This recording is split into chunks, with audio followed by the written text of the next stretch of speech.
Hello and welcome to Blogosphere Serious Influence, the podcast all about the business side of the influencer industry.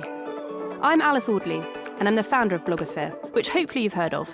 But if not, Blogosphere is a media company rooted in the world of influencers. We run events, an influencer network, and publish a nationally distributed print magazine. And now a podcast too, which I'll be presenting. If there are any questions about the influencer industry that you want answered, be sure to tweet us your suggestions. Our Twitter handle is @BlogosphereM. And if you want to learn more about influencers and the influencer industry, be sure to visit blogosferemagazine.com and invest in a subscription to our essential magazine. We're excited to announce that Series 1 of Serious Influence has an exclusive sponsor, the smart thinking money app, Yolt. Yolt is an app that I personally use, so I'm delighted to partner with them.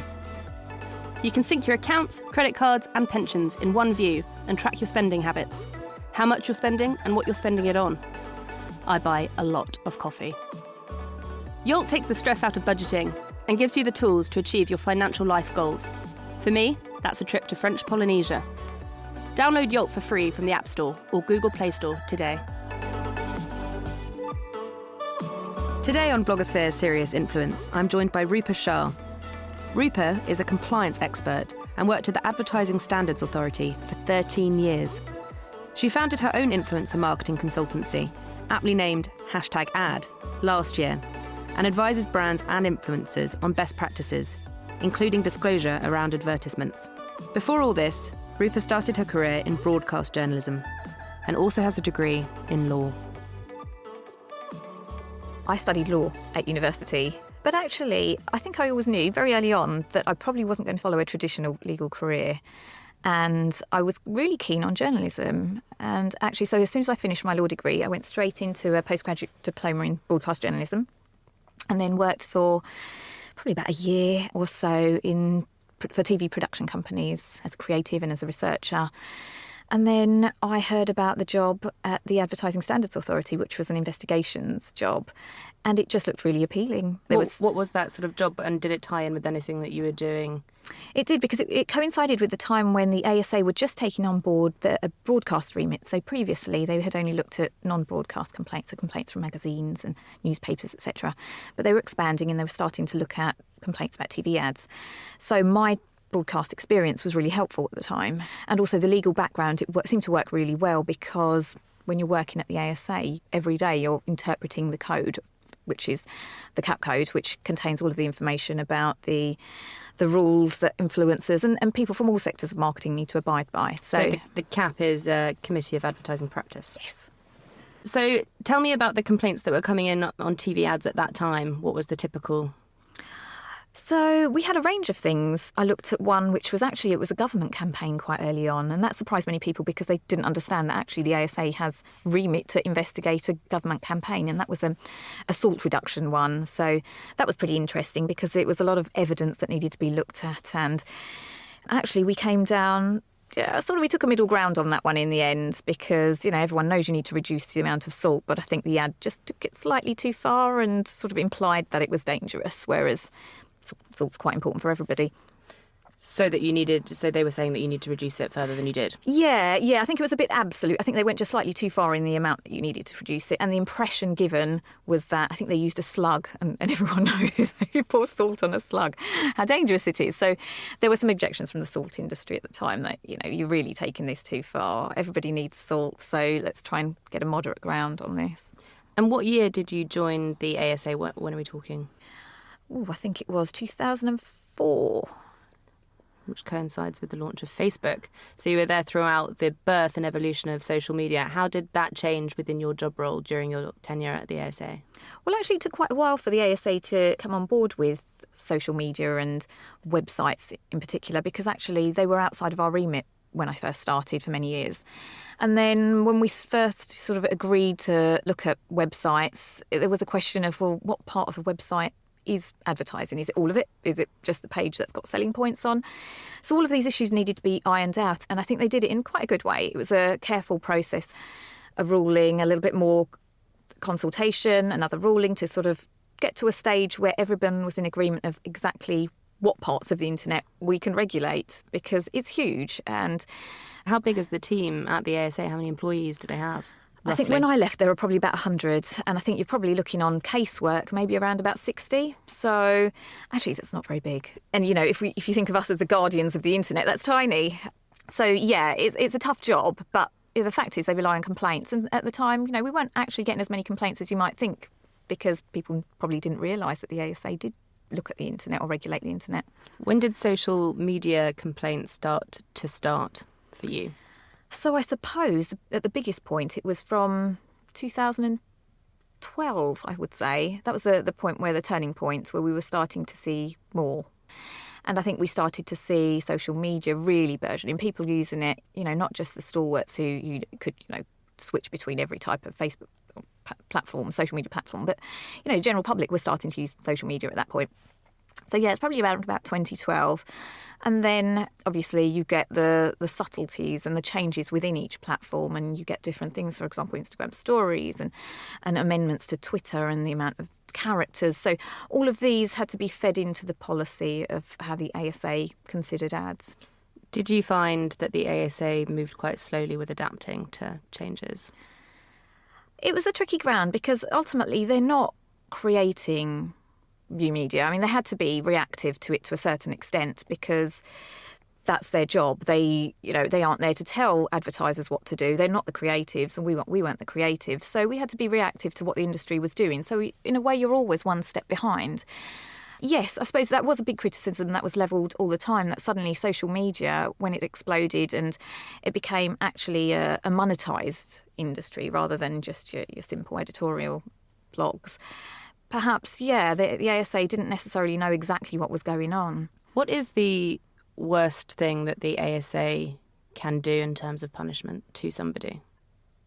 It depends on what size of business you have. For example, as a social media influencer. As a social media influencer. So, for instance, recently we had, obviously, differentiation, but a reality TV star that kind of falls under the influencer term, who are often actually a lot worse than digital influencers. But Louise Thompson from Made in Chelsea was in the news for not disclosing, and I think she got a warning, but had already been warned before. She had, so how many warnings do you have to have before you can actually do something that makes people stand up and be a bit more frightened? You know, is it a fine, or does that link into the CAP? So CAP or CAP, they're the sister body to the ASA. So they're the industry-facing side. They write the code and they give advice to advertisers, but they also apply sanctions. So Louise Thompson, she had a ruling against her in July, and as you say, another one. That's 2 in a year. So what the ASA will decide is whether, considering how much advertising she puts out, whether that does make her, they call it a repeat offender. And if she does fall under that category, then yes, they would consider taking further action. What are those kind of actions that can happen, though? Because the ASA itself can't fine people, can it? It can't. No, it's not in its list of sanctions. Ultimately, the final sanction is referral to trading standards, and they do have that ability to fine. They can take advertisers to court and then impose fines or injunctions. What's the biggest fine that you've heard of? And have any social influencers been fined before? Do you know? Not that I believe. So certainly not through the ASA and then on to trading standards process. There has been action taken by the CMA, and it has imposed fines on talent management and social media management companies. And I think we're looking at around about the £10,000 mark. But that's an entirely separate process. So the CMA are the Competition and Markets Authority, and they only take action if they think there's a whole sector that's misbehaving. And that was a couple of years ago. So it's, in terms of the ASA process, trading standards is the last point. But actually, with an influencer, I think what they will try to do is target their public face, really. What they want to do is try and get negative publicity against them. That's the main sanction that they would use against somebody who has a high profile. This is the CMA. This is the ASA. ASA. Yeah. So the a CMA news can story. fine. So it's It would be a news story. reputation. So exactly that. So they would make sure that ruling, these rulings are published every Wednesday. They would make sure that ruling is accessible to journalists the day before. They're all ready and primed, and they'll alert them that this one is a social media story. And it will then be up to the media to take that and run with it. And, from past experience, they've seen that can be hugely consequential to individuals, even large corporations can lose sort of stock value from that. So it's one of their tried and tested methods. But I think they might be moving on slightly now because obviously it's a tried and tested method that works great for the larger companies. Does it really affect an influencer? You know, there haven't been enough rulings yet for us to know exactly where the right route is for that. Out of the complaints that come to you, would you say that most of them are about the influencer because obviously they've seen the post, but then in that breakdown between brand, talent management and influencer, who is mainly at fault? It's difficult. If you read an ASA ruling against an influencer, you'll see that they talk about joint responsibility between the brand and the influencer. As the ASA considers, it's not really the agent's responsibility, although this is where the CMA come in. They would hold an agent responsible as well if they're not, ensuring that, for example, that influencer has been told exactly where they need to put a hashtag ad. So as far as the ASA is concerned, the ruling will name both the influencer and the brand. Do you think that the kind of codes of practice and advice that are being given are clear enough? That's exactly what I was about to lead to. That is exactly why I left. So I had a year off on maternity leave and then I left after a year. So I came back and I was really keen to do some training at the ASA on influence marketing because, being off on maternity leave, you've got so much more time to consume social media. And I thought, this is moving on really quickly. I'm sure, there's lots going on, lots of training needed.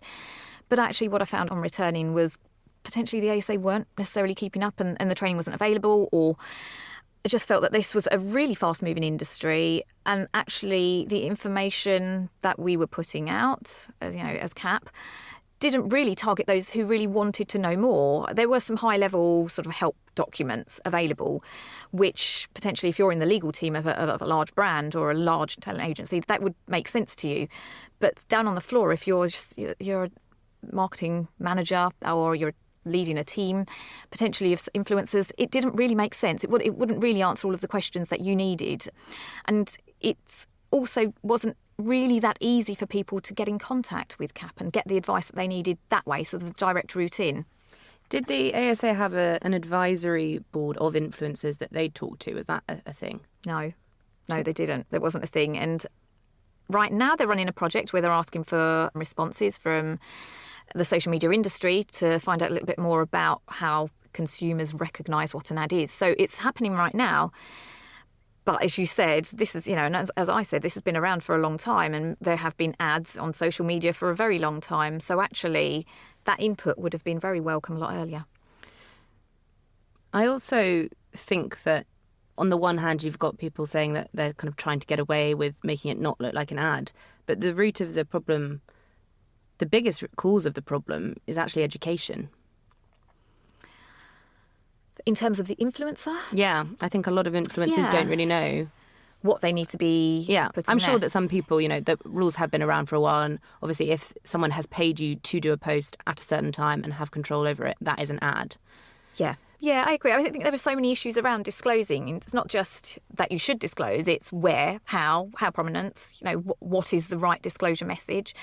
And there are so many platforms now that actually in Louise Thompson's defence, she said she understood that in an Instagram feed, for example, she needs to put hashtag ad, but she didn't realise that Instagram stories needed it as well. So, potentially as these... I mean, that sounds a bit naive.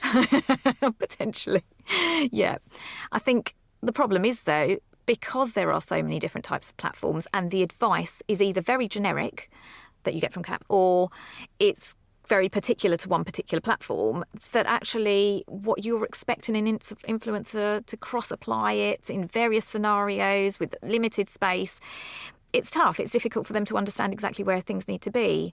If they have an agent, great, they might be able to help them a little bit further, but not everybody does. So, they are left out on their own trying to figure out what's the best way to, do I need a hashtag ad? Where do I put it? Do the ASA go and speak to talent agencies and have those meetings as well if they're not doing it direct, or only just doing it direct with influencers now? I've been away for a year now, so I've had my own business for a year. So in that time, I do believe that they've had some meetings. I'm aware that they've met with influencers and others within the industry to try and find out a little bit more. And as I said, they're running a project at the moment, a consultation, to find out more about what the average, member of public who consumes social media understands by hashtag ad, for example. So, yeah, they're making the effort now, and there's definitely work going on to find out exactly what the public think of, so all of these social media disclosures. In terms of advertising, we're seeing budgets increase, but predominantly a huge portion of that is going into Instagram. You mentioned earlier where in those posts you should be disclosing. Now, there is the paid partnership tool available to some brands. I don't think it's available to all brands. How does that work? There are advantages for going through that method for a brand. So you've got all of the analytics that go alongside it. And it does, as you probably see from the post, it very clearly highlights that there is a paid partnership with the influencer. So if that option is available to you, it's one way of very clearly disclosing an ad. Is that deemed enough, though? Because I think there was maybe a ruling by the FTC. I mean, obviously that's the US Federal Trade Commission. That's right. So many acronyms. They were saying that even if you do have that, I believe they were saying you still need hashtag ad at the bottom. Yeah. See, this is the difficulty. We think it helps, and the ASA have said that the words, or there's been information out that's saying paid partnership is a great way of explaining that there's payment.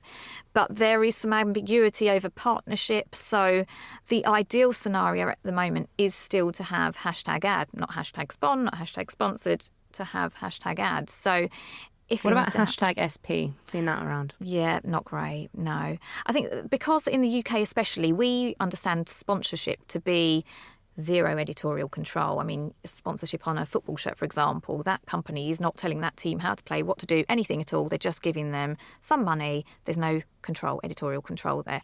So sponsorship, at least in the UK, and I believe the FTC consider it the same way, is not a clear enough term. So sponsorship and SP, I don't recommend using them ever.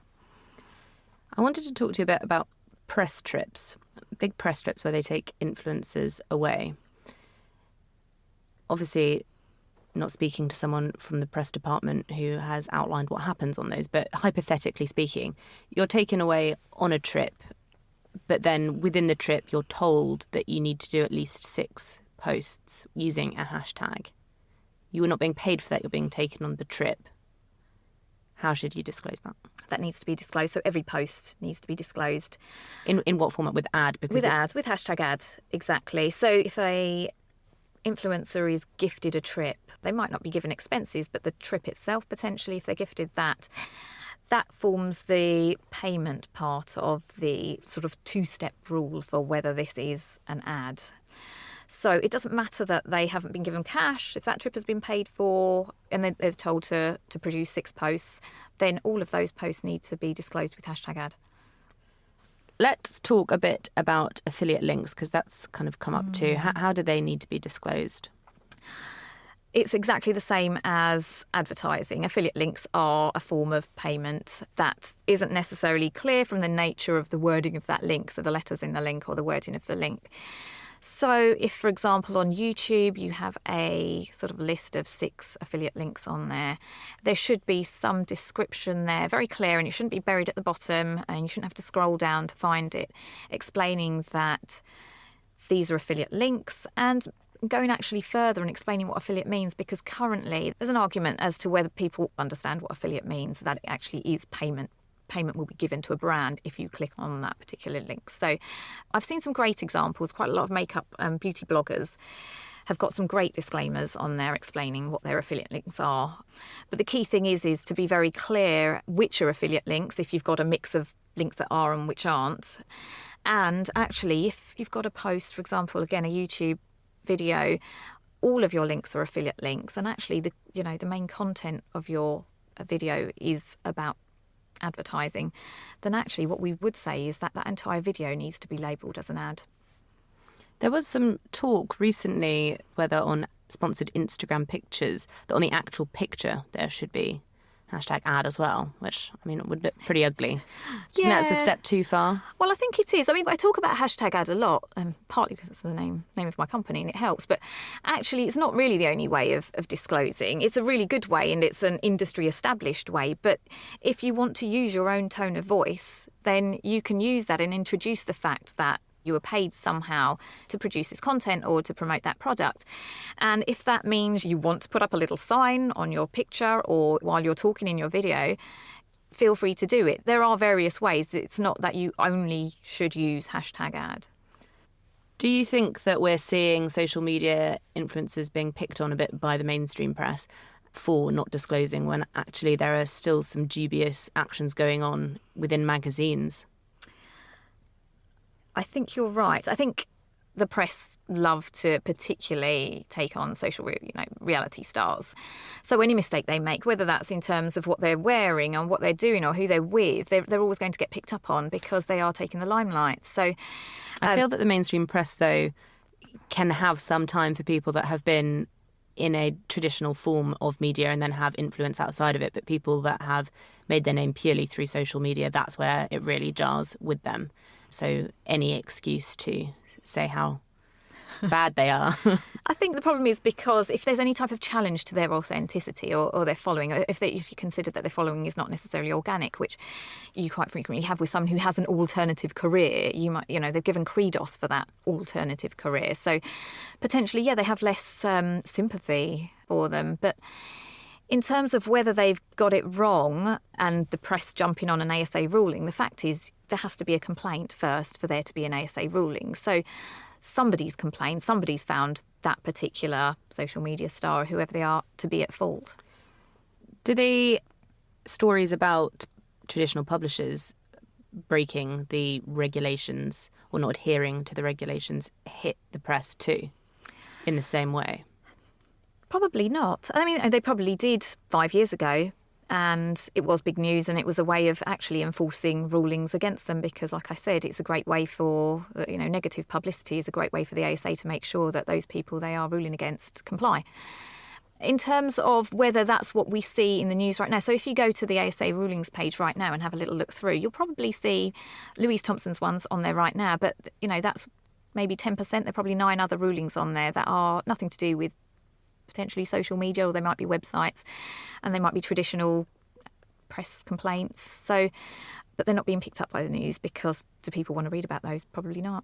Did you read the article by Lucinda Chambers that has since been deleted, who was the former chief of something at Vogue and did a lot of the styling? And she left the business in the new Vogue run, and one of the things she said in this article was that she put a Tom Ford t-shirt or something to that effect on the cover to maintain, kind of massage that relationship. I haven't read the article. I know what you're talking about. There has always been that sort of murky area with PR and journalism. And actually, the rules for influencers have evolved exactly straight out of that area of regulation. There isn't a separate section in the CAP code for influencers. We are just cross-applying those particular rules. So where we've always said that if there is a bit of brand input into some journalistic content, it must say advertorial at the top. So I think the rules have always been there, and they have always been enforced where consumers have complained about them. But this is a tricky area because a consumer has to know that they are being misled to complain almost. So in the same way with influencers, we do get complaints, but actually some of them are very speculative because you can't know for sure that an influencer has been paid. You're guessing in a way. You believe it, or you're an avid user of that or reader of that blog. So you can sense it, and that's when you might complain. But so this is the reason why so much of it is sort of going unnoticed in the same way that potentially it is in traditional media, as you say, with journalists and PR. Another question about when complaints come in, there has been some conversation that if you are an influencer and complaining about another influencer because you're in the same field, then that automatically doesn't get taken seriously because you're seen as a competitor. Is that true? Is there any truth in that? There's no truth in that, no. The ASA has always allowed competitor complaints. They do expect some level of resolution in advance of the complaint. So big companies, they have to follow a process where they have to contact each other and try to resolve it first. And if that doesn't work, then they accept a complaint. They certainly don't say there's an absolute ban on a competitor complaining. What an influencer would need to know, though, is that as a direct competitor, potentially, they would be named in the ruling as well. So they couldn't fly under the radar as a member of the public just who has a concern. Their name would go on that ruling too. Do you have any specific influencers that you think are shining lights in the field? I don't. I probably wouldn't name anyone in particular, just in case they turn around and see what they've missed out hashtag ad there last week. So no, I don't. I think what helps is those that have talent management behind them to kind of back it up and give them extra advice. But there are plenty that just seem to be great at, doing it very organically and doing it in a very nice. I mean, what I really enjoy seeing are those posts that don't use hashtag ad actually, but they've seamlessly included some level of, I've been paid or this was sent to me. And that is okay. So if you disclose this is a paid for post in collaboration with, that's the same as putting hashtag ad. Yeah, it has the same status. Yeah. Status. Provided it's not buried further down and, you have to scroll to find it. If it's for example, in an Instagram ad and you can see it very clearly at the top of the description before all of the hashtags, then yes, that's absolutely fine. And sometimes that looks better. And it doesn't mean that you're going to miss it because as long as it's, as I said, it's there and not buried under something else. I mean, really, if you're doing ads, obviously you do need to kind of pay the bills, and it is a luxury, I suppose, for every single advertisement that you do to be 100% aligned, in all honesty. Mm-hmm. But the best type of ads are ads that you're proud of and you want to shout about and say that you are paid for doing them. Would you agree? I agree. Yeah. I think if you feel like you've got it right and that brand really works with the rest of your content and it just fits in, then I can't see why, and the stats prove it as well, that actually there's not necessarily a negative reaction to a hashtag ad.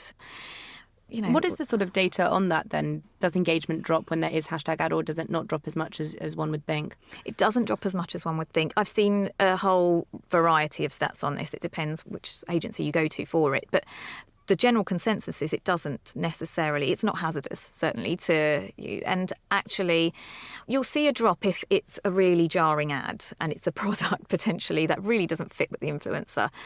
But those influencers who really understand what they're doing and they've, organic and seamlessly and just are using products that really do make sense for them to be promoting, then there is very, very little drop. A prime example of one that doesn't fit often, that is everywhere, is obviously the skinny tea kind of ads, yep, which are so frequently not disclosed. Does it not make one wonder if that's coming from the source? Yeah, I mean, this is one thing I've seen in my first year actually of business. There are some products that are created to be influencer marketed 100%. I mean, you really don't see ads in any other format.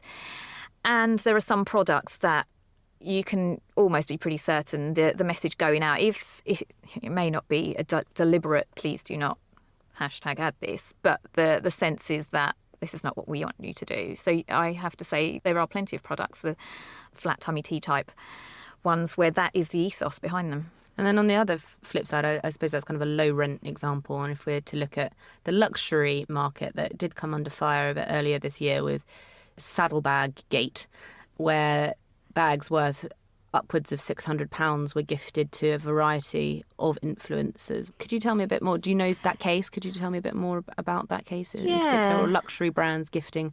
Yeah, I mean, it's always been done. It's as we talked about previously, it's that murky line between PR. I mean, there have always been gifts and gifts to journalists or, gifts to the media. What the ASA says, it needs to be a step further for it to be an ad. So you need to exert, as a brand, some level of editorial control as well as gifting. So what it might be is they might say, we're gifting this to you, could you do 4 posts and could you write positively about the brag? Or could you ensure you include a link to our websites, for example? So those messages from the brand take it to the second step, which is editorial control. So I think we know that the gifting goes on, and some brands are just very, very careful about not overstepping that mark and giving no editorial control whatsoever or editorial direction. Is hashtag gifted important? Hashtag gifted it's not something the ASA have specifically commented on or cap. It gives some information to the user. I think that's helpful, but it's not. I mean, the CMA So whereas the ASA feel there needs to be a two-step process, actually, as I said, there's this other regulatory body, the CMA. They also feel that gifting should be disclosed. So #gifted, there's no official comment on that at the moment, so it's difficult for me to interpret. But I think safer ground at the moment is you can use #gifted, but also have some level of disclosure there to explain that this has been, the brand has passed this on. When you go to the ASA website, is there one destination that you can go that has all influencer marketing? I wish there was, because I go on it frequently and dig around. There isn't one place. I mean, they have a search mechanism you can use. So you could type in influencer or affiliate in their search resource bar. It will pull up some material that may be useful to you. It will also pull up sort of a range of things that potentially, or rulings which you may not want to, read in their entirety. So yeah, there isn't a dedicated influencer section there at all, no. And do you often have brands that say that they did tell the influencer to use it and they didn't? And then where does the responsibility lie in that case? Is it the person that's spent? Yeah. How does that work? That's a really big question, actually, because it comes up time and time again, and it's a response that the ASA receive time and time again from the brands, because it might be standard in the contract, and they might not read their contract. I mean, that might be as simple as they're signing on the dotted line, and actually it says within the contract that you have to comply with ASA regulations, or some contracts are very clear and state you must use #ad, where you need to use it, at what times. But ultimately, it is that influencer who's hitting the upload, and the brand can do as much as it wants to do, but actually, ultimately, the influencer can decide whether or not to put it in. So, as I said, the ASA held the brand and the influencer jointly responsible, so they will accept that response from the brand and they will note it in their ruling, but that will still be an upheld ruling, unfortunately. That must leave a bitter taste in the mouths of the brands. Yeah, it does. And I think, the brands I've worked with, the ones that have done it for a few years now, are being more careful about the influencers they use. That's the only way around it. So it's not just a matter of, as you know now, likes and followers, and that they're much more savvy about choosing these influencers very, very carefully in terms of the working relationship between the brand and the influencer. Do you have trust in the influencer industry as a whole? I do. I think with any industry, there's a sort of a settling time with everything, and influencer marketing is new. It's a new field, and there are so many players involved. There are, as we said, the tech platforms, the brands, the agencies, the talent management, the influencers. They all need to understand what the regulations are. The regulatory bodies, and unfortunately we have two of them here in the UK, which complicates things a little bit. They need to put out the right messages. Could they ever merge and have a union body on influence marketing? Would that help? Well, they speak to each other. The ASA, their rules are drawn from the same law that the CMA operates on. So there is a common ground and there is communication between the two. But in terms of producing a perfect sort of project that explains exactly what influencers are doing, that's just not really going to happen. It's just... Do you think they really care about influencer marketing? Because surely more effort would have been put in faster if they did. Not to make you slander somebody I know. on the podcast, but do you think that we need to have someone really spearheading that department that gets it? Because, two bodies drawing up guidelines that some of them conflict with each other, and then you're having influencers being penalised. It feels like people need to pull their finger out and actually, sort it out. Yeah, I mean, that's the ideal scenario, isn't it? One body just telling you exactly what you need to do and giving you some really clear rules that work for every platform. Go out there, do that. Is it going to happen? Do you think #ad will push your business, push out the ASA and become the new body? That would be ideal, wouldn't it? The ultimate scenario. But I mean, unfortunately, what we, as #ad at the moment, we're sort of beholden to what the ASA are putting out. And so it must be a daily frustration then for you as well. And I actually wanted to ask you, you spoke briefly about contracts before. Is there anywhere where you can get, at the moment, examples of good contracts between brands and influencers so people can look from and learn from, so that communication is clear? Could you put an example contract out on hashtag ad, or would that be a problem? No, I mean, you could. I mean, it doesn't have to include anyone's identity. So, a template contract, it's potential. And I think you could probably find some, just Googling them. There's probably some out there that you could find. Just trustworthy resources. Yeah. But, are they necessarily 100% trustworthy? Because everything moves on so quickly. And that's why I'm in this business, because, next week there might be another ASA ruling that kind of clarifies that hashtag spawn is no good, or hashtag. And what you've got in your template has moved on again. And it's just the nature of the way regulation works here in the UK. So you've got to be really careful not to rely on one document too heavily, because everything moves on very quickly. What you need is continual up-to-date training guidance, or to be aware of what's going on. Contracts are important, they're super important, and I know lots of influencers don't actually even use them. And that can be fine too. An email exchange, it might have enough information for you to know what you're doing. I am an advocate for having a great contract that includes exactly how you need to enclose. Do you find that your legal background has helped there as well? It has helped, yeah, definitely. I think some experience of understanding how they set out and, where to put the important information, the important terms and clauses it comes in handy. And it also kind of helps me when I'm dealing with lots of, marketing teams and they have plenty of other legal questions that I can occasionally help them with. Because, of course, the CAP code here in the UK, the ASA code, it doesn't cover issues such as intellectual property and copyright and trademarks and things like that. So, goodness, well, that's a Pandora's box. Before we get into that, what about influencers taking other influencers' posts? Yeah, well, I mean, it's a minefield. It is a minefield, yeah. And unfortunately, the ASA system is really easy to use, but they don't deal with that. So, and then do people report that in? I suppose quite a lot. My Instagram post has been taken. Yeah, I mean, you get lots of things. What was happening quite frequently was we were getting complaints and I think it was really important information, influencers who were telling us that brands had specifically told them not to disclose.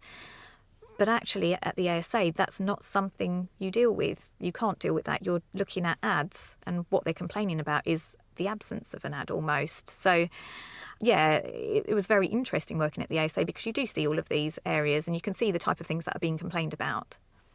How does your pricing tiers work then to make it available to people? Do you find that you're doing kind of one-off consulting, or do you have people on retainer? I mean, obviously you've been running for a year now, so what's your business model? So there are all options available. What I'm finding is that the brands that I've worked with a couple of times and done a few training sessions are now looking for that retainer option, because they need to have that ongoing, be able to pick up the phone and say to me, we've got 4 affiliate links out of 5. Does that make it an ad? That type of question. So I do offer a retainer option to the brands. For tech platforms, quite often that's a project, and it might be that you've got a tech platform expanding into the UK and they've got questions about compliance with the CMA, the ASA, GDPR. So we'll go on a project basis there. And actually for influencers, I have only just sort of created a new package there, which is going to go up on my site very soon. And what I'm offering is a sort of a newsletter option. So a monthly subscription where I will take all those ASA rulings that they really don't really want to read, and the guidance that's been updated and updates on the project that the ASA are running, and just break it down and explain how that will be applied to their ads. When people are burying the hashtag ad in the caption, but it's still there, it's still complying, even though people are trying to make it hidden. There are levels. If it's hidden, it depends. If it's hidden in a sort of a list of, say, 20 or 30 hashtags and it's sort of in there or near the bottom, then that's not compliant. If it's in a paragraph of wordings, of content wording, it might stand out. It sort of depends. But again, if it's gone so low that you need to scroll to find it, that's not compliant. That's interesting. Yeah. So actually, the ASA, they really do look at it on a case-by-case basis. And that's why I think in some ways they're a bit loath to put out really detailed guidance, because they know there are so many variations out there that the minute you say very specifically it must be in the second line, well, actually Instagram will introduce another feature and actually a second line could appear somewhere else. So, yeah, I think that's kind of the struggle with the way the platforms continually change their formats. Do the platforms have good relationships with the ASA? So do Facebook come and talk to the ASA? That's really interesting. So around about 3 years ago, I would have said no. I mean, very little relationship, aside from the ASA contacting them occasionally to say, we're really concerned, you've got a lot of Botox ads on here, and they'll come back and say, we didn't notice, or all right, sorry, we'll look at it. But yeah, I mean, I've been a year out of the ASA, so I believe they have a better relationship with the platforms, not in terms of a direct hotline where they can say, pull this, pull it now. It just doesn't work that way. It's bureaucratic for all sides, really. And the platforms have their own rules and their own criteria on what they accept and they don't accept. So potentially something that breaches the CAP code is actually acceptable there, and then there's some discussion and you need to prove exactly why it's a breach of the CAP code. So yeah, my experience of working in the compliance team was actually, it can be quite tough sometimes dealing with the platforms. Is there quite a bit about data that the ASA deal with now? So for instance, Facebook using data that they've harvested in different ways and then using that data to push ads against. Does that then fit within the ASAs?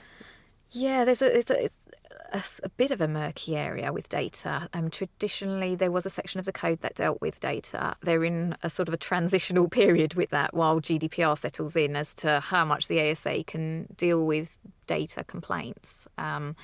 So yeah, I've no idea. I've had a couple of questions about sort of GDPR-related email marketing, for example, that I've not really been able to get to the bottom of because everyone's kind of waiting for that first ICO, the Information Commissioner ruling or, guidance, because that's a settling in area at the moment with GDPR. Do you think that it will ever truly 100% be under control? No, I don't think so, because I don't think any advertising has ever been 100% under control in any sector. It ever will. I mean, the point is, you go into that industry to be creative and push boundaries. And I don't think any sort of ad director really knows themselves exactly where the line is at any one time. So if you're pushing boundaries, and I think you should be with advertising, it's a creative industry, there will always be upheld rulings against those ads. So influencer marketing is no different. It's going to be the same. So there will be a series of ASA rulings, and there will continually be ASA rulings that will get you closer to a sort of a narrow point of what is acceptable. But there will not be that point where everybody is complying. But you do feel positive about improvements that are happening? I think so, yeah. I think it's about getting the message out. I've been to so many influencer marketing conferences recently and seminars, and the emphasis is now very much on disclosure and transparency. These questions come up so much more, and the accusations, which previously were that it's the Wild West, we don't know what we're doing, so we're just going to crack on with the same old format, that's coming up so much less now. And with sort of automation and AI, actually, it makes it easier for disclosure to be tracked, to inputted, tracked, followed by all parties. So that helps, I think. I think AI is a big thing, actually, for the influencer industry. It's only going to serve for good because it makes so many processes so much easier. I mean, we talk about fake followers, and actually I think that's a whole other area. Yeah, I was going to go into that, but then I thought that might... Yeah, it's a murky area, and I don't think necessarily AI is always going to stop that, but certainly for disclosure and transparency, and some of the great things I've seen quite a few different tech platforms doing to really assist and make that clearer and allow brands to really see what their influencers are doing and give alerts if somebody hasn't used a hashtag ad, if that's their choice. That will help the industry. A big thanks to Rupa for coming on the show. You've been listening to Blogosphere Serious Influence with me, Alice Audley. Join us next week for a brand new episode. Until then, be sure to check out blogospheremagazine.com for influencer industry updates. And why not treat yourself to a magazine subscription whilst you're there?